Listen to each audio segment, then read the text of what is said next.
जय Jagannath addition channel को समस्त को स्वागत। मु मानस आज जानिबा किभଳି भाबरे आमे कीबोर्ड माध्यम रे शॉर्टकट ट्रिक्स उपाय रे आमे जानिबा फोल्डर केमिति क्रिएशन करंती। समस्त तो जानती डेस्कटॉप रे फांका स्थान रे राइट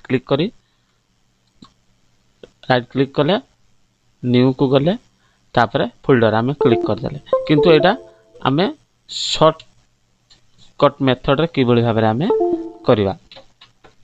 केमिति करिवा ना ctrl shift n आसीगला। एटा लक्ष्य करंतु ctrl shift n। तो आपको आमे गोटे ना दे दबा। मु दे देली राम दे देली, एंटर कर देले, आसीगला। ठीक अछि। तो ctrl shift n मारले आमे ऑटोमेटिक भाबरे कोन कले ना फोल्डर तयारी कले। तो आउ सेमिति ट्रिक्स अछि जहा कि ऑटोमेटिक भाबरे आमे गुटिए थर एंट्री करी 10-20 फोल्डर तयारी करि पारिबा।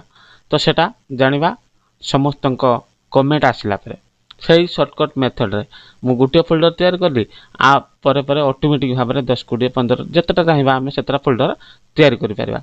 किंतु एटा समस्त पई रहिला गोटे चैलेंज। समस्त कमेंट कले मु ता परे निश्चित बनेबी। ठीक अछि। आपको रीनेम करिया तापर मैं जस्ट क्लिक करछि रीनेम ना F2 दबेली, F2 आसिला। मैं एटा को चेंज कर देबी, मु हरी कर देली, बाहर क्लिक करली। ठीक अछि। तो एठी अछि कोन अछि ना एठी हरी हे गेला। एठी फोल्डर ता हमहु देखा होछि खाता कोटे खुलला बेला देखा होछि। तो आकु जदि चाहिबा हमें गोटे कि भली भाबरे गोटे फोटो आ ऊपर रखि पारिबा। हमें फोटो हम फोटोटा एठी देखा देबो। आकु चाहिला आइकन चेंज करिया, मु चेंज कर दउछि राइट क्लिक कले प्रॉपर्टीज गले अच्छी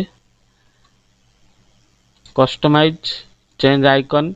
एटा हमें जेकोसी सिलेक्शन गोटे करि पारे। हम गछटी नै नेली, ओके कर देली, अप्लाई ओके, एटा गछ हो गेला हलानी हो गेला। तो एई भली भाबरे हमें फोल्डर रो कस्टमाइज आइकन चेंज कर पारे। हम जेमिति थिला सेमिति करनो जे हला। किंतु एटा हमें आ ऊपर केमिति फोटोटी रहइबो से ट्रिक्स करबा। चलन देखिबा कि भली भाबरे एटी अछि फोल्डर लिखा छै हरी। एटी गोटे हळदिया कलर फोल्डर सिंबल अछि। तो एटी मो फोटोटी अछि, मु एटी चाहिबे ए फोटोटी ऊपर रखिबी। केमिति रखिबी तो प्रथम राइट क्लिक कली, प्रॉपर्टीज गली, कस्टमाइज गली, चेंज आइकन, ब्राउजर क्लिक कली। एटी मो फाइल टी मु सर्च कली, एटी ऑल फाइल्स कर देली, मो फोटोटी मु सर्च कली आसिला, ओपन कली, एटी मो फोटो आसीगला। ओके अप्लाई ओके, एटी ऑटोमेटिक फोटोटी आसी जे फोल्डर टी बतन मु ओपन कली। फोल्डर इज एम्प्टी, फोल्डर किछि नाही। तो जानिला कि भली भाबरे हम फोल्डर टी को फोटो लगे पारले। ठीक अछि। एबे जिबा आ गोटे मजादार ट्रिक्स जहा कि केही कहि नथिबे आ संपूर्ण मात्रा रे नुआ आउ हमको जानवा पई बहुत इंटरेस्टिंग होछि। कोन रहिछि ठीक अछि ना। एटी अछि तीनोटी जाक फोल्डर, गोटे होछि ब्लैक, गोटे रेड, गोटे ग्रीन। तो मु एबे राइट क्लिक करनोछि न्यू फोल्डर। एटा समस्त करंती ए फोल्डर टी, किंतु ये केमिति भाबरे कलर हैला ताहा जानिबा समस्त को नुआ परि लागुछि ना। तो वीडियो को जे माने लाइक करनांती मतन गोटे लाइक कर दियंतु, तापरे मु कहिबि कि भली भाबरे कलर होछि। ठीक अछि। आ समस्त जे माने नुआ करे एक्चुअली चैनल को सब्सक्राइब करना से माने सब्सक्राइब कर दियंतु एवं समस्त सांग मानक मध्ये शेयर करंतु। आ हां बेल आइकन को मध्ये प्रेस कर दियंतु।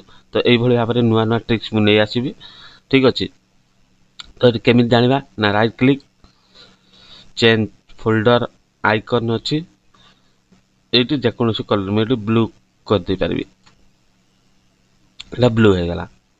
तो एई भली भाबरे जे फोल्डर रो कलर मध्ये मु चेंज करछि। तो केमिति करछि कोन रहिछि तार ट्रिक्स एटा समस्त सिस्टम रे आसीबो नाही। तेनु वीडियो रे कमेंट कले मु निश्चित मात्रा रे कहिबे कि भली भाबरे एटा ट्रिक्स करा जायछि। तो सेतले पर्यंत रहउछि। जय जगन्नाथ।